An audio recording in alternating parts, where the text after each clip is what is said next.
شہداء کو انصاف دلانے کے لیے بیرسٹر گور صاحب کی جانب سے ہم نے ملزمان کے خلاف استغاثہ دائر کیا ہے، اور باقی میری ذاتی رائے ہے بحیثیت ایک فوجداری وکیل کے کہ جو لوگ شہید ہوئے ہیں ان کے ورثاء کو خود بھی استغاثے کرنے چاہیے، کیونکہ قانون میں کوئی قدغن نہیں ہے ایک ہی واقعے کے ورثاء کی طرف سے اپنا استغاثہ۔ اور میری ذاتی رائے میں جو لوگ بغیر پوسٹ مارٹم کے جن کی تدفین ہوئی ہے ان کو چاہیے کہ پوسٹ مارٹم کرا دیں۔ انصاف لینے کے لیے پوسٹ مارٹم جو ہیں بہت ضروری ہیں، اور اس کے لیے پھر ایگزیومیشن کا پروسیس ہوگا۔ سر کیا سمجھتے ہیں کہ عدالتیں ہیں ان سے انصاف ملے گا، توقع ہے؟ دیکھیں، یہ تو فوجداری استغاثے ہیں 302 کے، اس کے دو فوائد ہیں۔ ایک تو یہ ہوگا کہ ایک امید پہ دنیا بندی ہے۔ عدل و انصاف آج کل جو ہے مفقود ہے، لیکن اللہ کی دھرتی پہ انصاف جو ہے وہ ساری عمر کے لیے مفقود نہیں ہوتا ہے۔ وقت آئے گا پاکستان میں عدلیہ آزاد ہوگی، یہ 6 مہینے بعد بھی ہو سکتا ہے، سال بعد بھی ہو سکتا ہے۔ تو لہٰذا اس امید پہ کہ ان شہداء کے ورثاء کو انصاف ملے گا، استغاثے دائر کیے جانے چاہیے۔ کسی کو بھی اپنے پیاروں کی جان کا بدلہ لینے کے لیے یہ نہیں کرنا چاہیے کہ وہ ایگزیومیشن کے پروسیس کو ایوائڈ کریں۔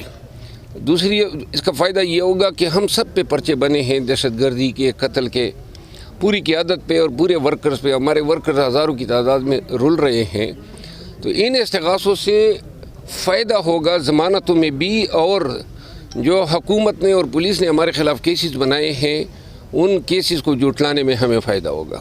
سر سپریم کورٹ نے فوجی عدالتوں کو جو ہے نا وہ عام شہریوں کی سزائیں دینے کا اختیار دیا ہے، تو سپریم کورٹ کے اس فیصلے کا آپ کس نظر سے طے کریں گے؟ اس پہ اتنا ہی کہوں گا کہ جہاں عدل میں بیٹھے ہوئے لوگ، ایوان عدل میں بیٹھے ہوئے لوگ سویلین کے کنٹونمنٹس پہ پتھراؤ کو جواز بنا کے سویلین کے ٹرائل فوجی عدالتوں سے کروانے کی اجازت دیتے ہیں، وہاں عدل جو ہے وہ ٹمٹماتا ہوا ستارہ بن جاتا ہے۔ دنیا میں برما اور مصر کے علاوہ کہیں ایسا ملک نہیں ہے جہاں پہ سویلین کے ٹرائل فوجی کرے۔ تو لہٰذا یہ ایک فیصلہ ہے جس کی قیمت شاید عدلیہ کو چکانی پڑے گی، کیونکہ عدلیہ جو ہے وہ پاکستان کے عوام کے حقوق کے تحفظ کی امین ہے۔ اور آج کل جو کچھ ہو رہا ہے عدلیہ میں، یہ 26ویں آئینی ترمیم اسی لیے تو کرائی گئی تاکہ ملٹری کورٹس کے ان فیصلوں کو جو ہے سیٹیسائڈ کرایا جا سکے، خان کو ریلیف نہ دی جا سکے، اور ہم بھگت رہے ہیں 26ویں آئینی۔ جس نے 26ویں آئینی ترمیم میں حصہ ڈالا ہے وہ پوری قوم کا مجرم ہے۔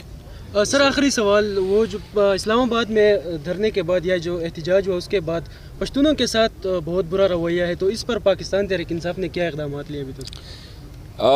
پشتونوں کے ساتھ ان کی ایک تو پروفائلنگ ہو رہی ہے، دوسرا آپ سب کو بتا دوں، آپ سب پشتون ہیں یہاں پہ، بہت ہی برا ناروا ظالمانہ سلوک ہو رہا ہے۔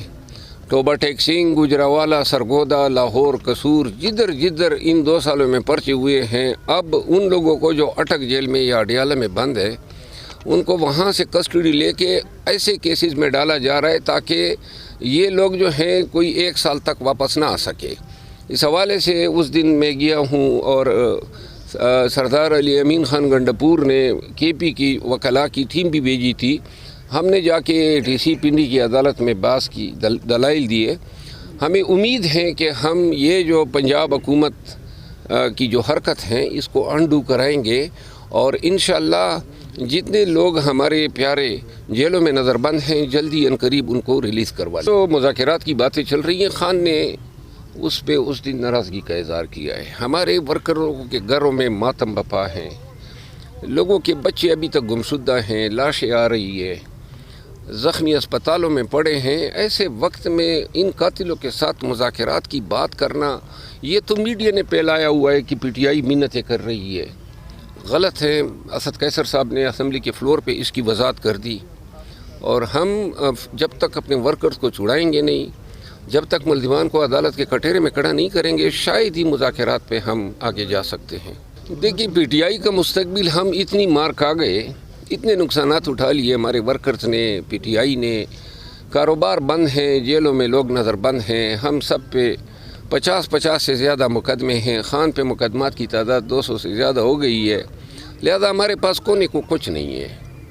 یہ نہیں ہے کہ ہم کوئی کاروبار کھو دیں گے، کوئی ملازمت کھو دیں گے، کوئی ایسا نقصان۔ گھروں میں یہ ہمارے گھسے ہیں، ہمارے بچوں کو ڈرایا ہے، ہمارے بچوں کو اغوا کیا ہے، ہمارے ممبران کو اغوا کیا، تو لہٰذا اب ہم ڈیڈ بن چکے ہیں۔ یہ ایک دفعہ ہمیں علم نہیں تھا کہ یہ ہم پہ گولی چلائیں گے، اور اتنے ظلم کی ہمیں توقع نہیں تھی۔ یہ گولی چلا کے انہوں نے اپنے پیروں پہ کلاڑی ماری ہے۔ کبھی بھی کوئی بھی ریاست اپنی عوام پہ گولی چلا کے قائم نہیں رہ سکتی ہے، تو لہٰذا ہم جلدی خان کی رہائی کے لیے ایک احتجاج کی کال اور دیں گے، اور وہ احتجاج کی کال اس طرح ہوگا کہ ہم پھر اس وقت دیں گے کہ یہ ہم پہ گولی کس طرح چلاتے ہیں۔